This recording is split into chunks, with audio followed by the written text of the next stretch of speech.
மத்தேயு சுவிசேஷம் 19ஆம் அதிகாரம் 27ஆம் வசனத்தை வாசிக்கும்படியாக அன்போடு கேட்டுக்கொள்கிறேன். மத்தேயு சுவிசேஷம் 19ஆம் அதிகாரம் 27ஆம் வசனம். அப்பொழுது பேதுரு அவரை நோக்கி, இதோ நாங்கள் எல்லாவற்றையும் விட்டு உம்மை பின்பற்றினோமே, எங்களுக்கு என்ன கிடைக்கும் என்றான்.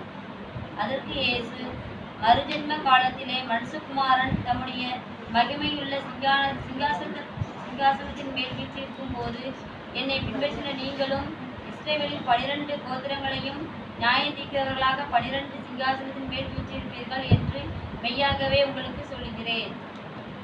என் நாமத்தின் நிமித்தம் வீட்டையாவது சகோதரையாவது சகோதரிகளையாவது தகப்பனையாவது தாயையாவது மனைவியாவது பிள்ளைகளையாவது நிலங்களையாவது விட்டவன் எவனோ அவன் 100 துணையாய் அடைந்து நித்திய ஜீவனையும் சுதந்திரித்துக் கொள்ளுவான். ஆகிலும் முந்தினோர் அநேகர் பிந்தினோரையும் பிந்தினோர் அநேகர் முந்தினராயும் இருப்பார்கள் என்றார். கர்த்தருடைய பரிசுத்த நாமத்துக்கு மகிமை உண்டாவதாக. இன்றைக்கு உங்களுக்கு ஒரு வார்த்தையை சொல்லிக் கொடுக்க விரும்புகிறேன். எல்லாவற்றையும் விட்டுட்டு நாங்கள் இந்த கூட்டத்துக்கு வந்திருக்கிறோம். எங்கள் வீட்டில் உள்ள யாருனாலும் நாங்கள் நெஞ்சிருந்தோம். இந்த கூட்டத்துக்குன்னு வரும்போது ஃபோனை கூட சுவிட்ச் ஆஃப் பண்ணி நெஞ்சிருந்தோம். எல்லாத்தையும் விட்டுருந்தோம். என் பிள்ளைகளை விட்டுருந்தோம், பெரியவங்களை விட்டுருந்தோம், கூட உள்ள துணையை விட்டுருந்தோம், சகோதரில் விட்டுருந்தோம், சகோதரிகளை விட்டுருந்தோம். அத்தனை பேரையும் நாங்கள் இணைஞ்சிருந்தோம். விட்டுட்டு இப்போ இங்கே வந்திருக்கோம். எங்களுக்கு என்ன கிடைக்கும்?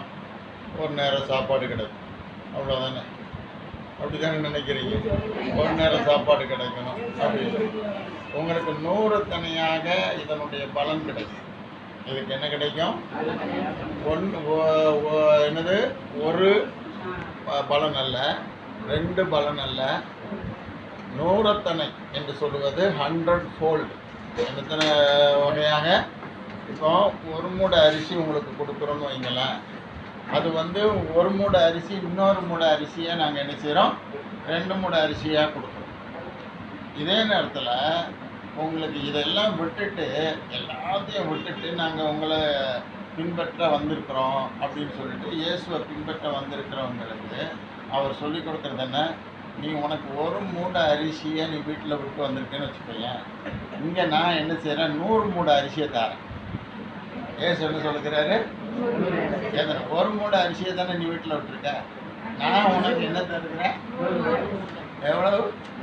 100 மூடை அரிசியை நான் நினைஞ்சிருந்தேன் தருகிறேன். இது எத்தனை பேருக்கு வேணும்? எங்களுக்கு என்ன கிடைக்கும் அப்படின்னு கேட்கறது தானே.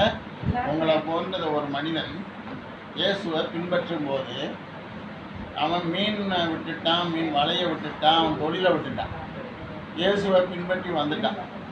இயேசுவை பின்பற்றி வந்த உடனே அவனுக்கு 3 விதமான கதைகளை கேட்குறான். இயேசுநாதர் சொல்லி கொடுக்குற 3 விதமான கதைகளை கேட்குறான். ஒன்று, மனைவியை விட்டுருந்தாங்க, மனைவியை தள்ளி விட்டுருந்தாங்க, புருஷனை தள்ளி விட்டுருதா மனைவி. இன்னொரு இடத்துல 2வது ஒரு சம்பவம் என்ன நடக்குது? சின்ன குழந்தைகள் அதுக்கு ஆண்டவட்டத்தில் ஓடி வராங்க. இயேசுநாதர்னு ஒன்று எல்லோரும் ஓடி வராங்க. ஒருத்தனை இயேசு விட்டால் என்ன செய்ய மாட்டேங்கான்.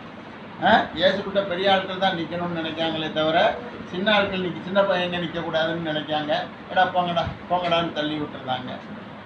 அடுத்து என்ன நடக்குது? ஒரு பெரிய பணக்காரன், அவன் என்ன செய்ய மாட்டேங்க. அவனுடைய வாழ்க்கையில் அவனுக்கு எல்லாம் இருக்குது. இயேசுவை எல்லா கற்பனையின்படியெல்லாம் நடக்கிறான். சின்ன பிள்ளையிலேருந்து எல்லாத்தையும் கை கொண்டு வருகிறான். ஆனால் ஆண்டவர்கிட்ட சொல்கிற உனக்குள்ளதெல்லாம் விற்றுட்டு தரித்திரருக்கு கூட அப்போ நீ பரலோகத்தில் என் கூட இருப்பங்க. இவன் என்ன செய்கிறான்? இவன் என்னடா எல்லாத்தையும் விற்றுட்டு சொத்தை விற்க சொல்கிறாரு, நிலத்தை விற்க சொல்கிறாரு, நகையை விற்க சொல்கிறாரு, எல்லாத்தையும் விற்று தரித்திரருக்கு கொடு, அப்பொழுது நீ என்னோடு கூட இருப்ப, என் கூட பங்கு பரலோகத்தில் உனக்கு கிடைக்கும் அப்படிங்காரு. அப்படிங்கிறவனே இவன் மிகுந்த வசதி உள்ளவனாக இருந்தபடினால இவன் நினைஞ்சிட்டான்.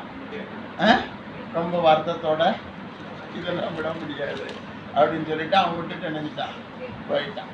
அருமையானவர்களே, இந்த உலகத்தில் நிறைய பேர் எதெல்லாம் விட்டு வெளியில் வந்து இறைவனோடு தன் நேரத்தை செலவழிக்கிறவங்க இருக்காங்களோ அவங்களுக்கு தேவன் என்ன செய்கிறார்?